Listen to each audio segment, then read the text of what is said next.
বন্ধুরা, মুগ ডাল দিয়ে বাঁধাকপির ঘন্ট তোমরা খেয়েছো? আমরা কিন্তু খাই।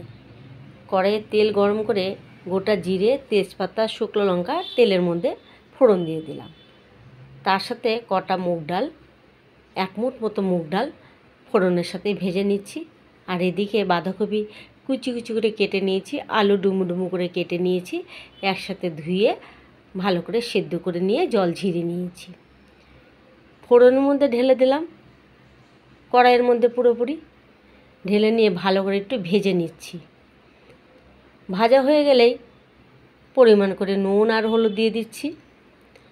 এদিকে আমি আদা, কাঁচা লঙ্কা, টমেটো, জিরে একসাথে বেটে রেখেছি।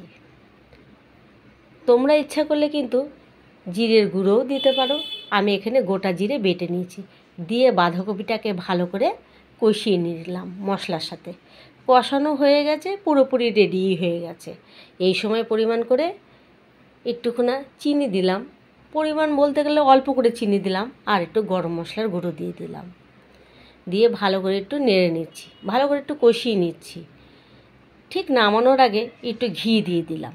বাঁধাকপিতে তো এমনিতেও ঘি দিতেই হয়। এই যে মুগ ডাল দিয়ে বাঁধাকপির ঘন্ট হয়ে গেছে, খুব ভালো লাগে।